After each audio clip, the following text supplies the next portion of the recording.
Dante Certification Level 2, Second Edition. Basics of Dante Domain Manager. When people ask about Dante Domain Manager, sometimes they have difficulty understanding what it does because they're trying to think of it as a singular tool. But really, Dante Domain Manager is more like a whole toolbox, carrying multiple tools, each with its own purpose. If I try to explain a toolbox by describing, say, a wrench and a screwdriver, it's difficult to understand what these tools have in common just by looking at the outcomes they produce. Now, usually there's a theme for the tools we put in a toolbox. For instance, at home, I have one toolbox I use for woodworking. I have another that I use for my electrical projects. So, what's the theme for Dante Domain Manager?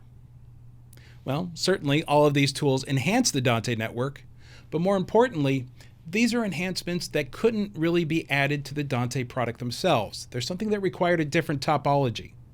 It required a central server.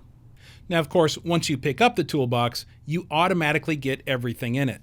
If you don't choose to use everything in Dante Domain Manager, that's okay. That's up to you. Those features will be sitting there waiting for you if you change your mind later. In Level 2, we just want to make sure that if you have to work on a managed Dante system, you know how to log in and find your domain. From that point, Dante Controller works just as it always does. Okay, so let's start with logging in. As you know, when you launch Dante Controller, it automatically scans the network and shows you the devices.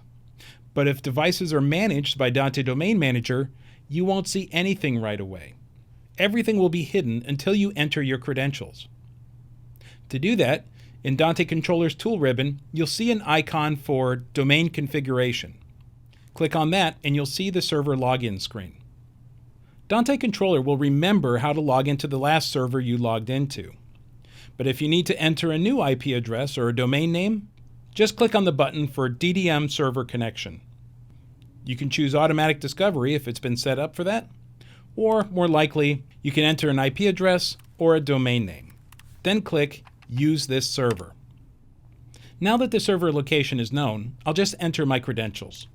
Now, for this system, I am the administrator, but we can make different accounts with different levels of authorization. Once I've logged in, you'll see a new section in the tool ribbon. It shows I'm logged in as admin, and here we have a selector where we can choose the domain we want to work in. It defaults to showing the unmanaged domain.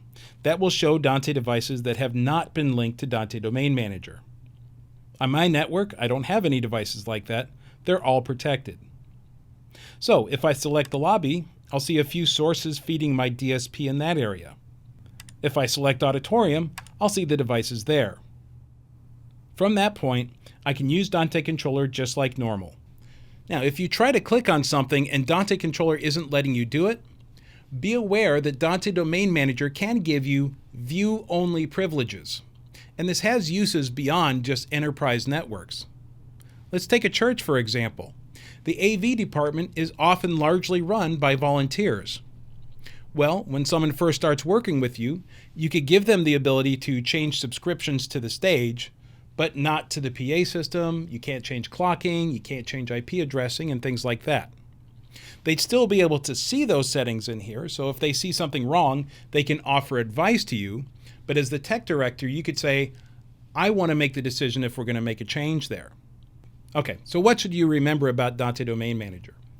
It is a toolbox full of tools that enhance the Dante network. The common thread is that each one of these features really requires a central server. If you need to work on a managed network, you'll be given credentials with levels of authorization.